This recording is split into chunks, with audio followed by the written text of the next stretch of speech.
si Kayla Sofia Iblantar, ang presidenteng naluklok sa union na ito, at ito ang aking mga miyembro. Ako si Maxine Ronice Ramos. Ako si Joanna Marie P. Villanueva. At ako naman si Geraldine D. Posadas. Ako si Christine Jimenez. At kami ang The Union of Kilusaang Mangingisda ng Pilipinas.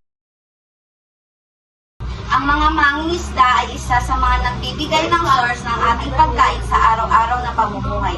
Sa kabila ng panganib na kanilang kinakaharap sa bawat paglayag, patuloy silang nagsisikap upang matugunan ang ating pangangailangan sa pagkain. Ang tanging hangad ko ay ang kanilang kaligtasan sa dagat at ang lahat ng kanilang sakripisyo ay magkaroon ng nararapat na halaga at pagpapahalaga.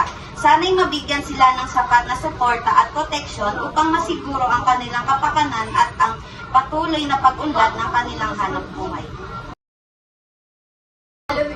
The following common issue that we choose is the unsafe working condition of the Union of Kilusaang Mangingisda ng Pilipinas. So, alam naman natin na ang nabota sa isang fishing capital ng Pilipinas.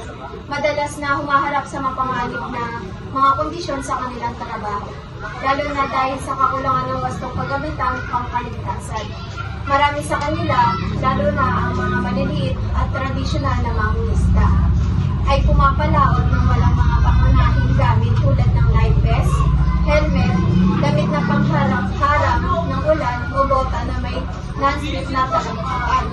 Dahil dito, mataas ang panganib na sila ay malunod, masugatan o ma-expose sa matinding kondisyon ng panahon. Ginagamit din nila ang mga luma at sirang-sirang bangka na kulang sa safety equipment, kaya madaling tumawid. Pinararalapan ng kakulangan sa tamang pagsasanay sa kaligtasan ng sitwasyon ng mga mangingisda sa Pilipinas. Karamihan sa kanila ay walang kaalaman sa first aid, emergency response o ligtas na paglalayag sa masungit na dagat. Madalas silang nangingisda sa gabi o sa masamang panahon at nagtatrabaho ng mahabang oras na may kulang sa pahinga, na nagdadagdag sa panganib ng kanilang trabaho. Bagamat may batas gaya ng Philippine Fisheries Code, mahina ang pagpapatupad at kulang ang suporta ng gobyerno. Marami pa rin mga isda ang walang access sa libreng safety gear, pagsasanay at serbisyong pang-emergency, kaya't lubos silang nalalagay sa peligro habang nasa laot. Ngayon naman, pag-usapan naman natin ngayon ang delikadong kondisyon sa trabaho ng mga mangingisda at mga hakbang na pwedeng gawin para protektahan sila. May mga batas na nagpoprotekta sa mga mangingisda tulad ng occupational health and safety laws at marine laws. May mga international na kasunduan din tulad ng ILO Convention 188 na nagsisigurado ng kaligtasan nila sa trabaho. May mga may-ari ng bangka ay may responsibilidad na magbigay ng tamang kagamitan tulad ng life jacket at radios. Tiyaking maayos ang bangka at magbibigay ng training para sa kaligtasan. Dapat din nilang tiyakin na may mga tamang pahinga ang mga mangingisda at may mga plano para sa emergencies. Pero may mga mangingisda rin na nangaharap sa mga delikadong conditions tulad sa kakulangan ng mga safety gears, sobrang kargadong bangka, sirang kagamitan at sobrang haba ng oras ng trabaho.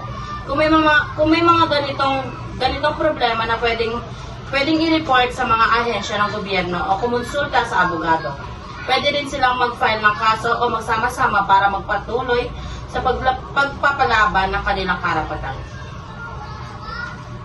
Kung ang mga mangingisda ay nagtatrabaho sa hindi ligtas na kondisyon, pwede silang mag-file ng reklamo sa DOLE o sa Maritime Office para maimbestigahan ang sitwasyon. Kung may aksidente o kapisalaan dahil sa kapabayaan, pwede silang magsampa ng kaso para humingi ng danos. Kung may nasaktan o namatay, pwede rin magsampa ng criminal case laban sa may-ari ng bangka o kumpanya. Pwede rin silang mag-report sa union para matulungan sila sa legal na proseso. Sa mga naunang kaso, madalas nananalo ang mga mangingisda, lalo na kung walang safety training or may malinaw ng kababayaan sa mga kondisyon ng trabaho. Dapat tiyakin ng gobyerno na nagsasagawa sila ng regular na inspeksyon sa mga bangka at pangingisda para sa kaligtasan ng mga mangingisda. Legal na aksyon para sa kaligtasan ng mga mangingisda.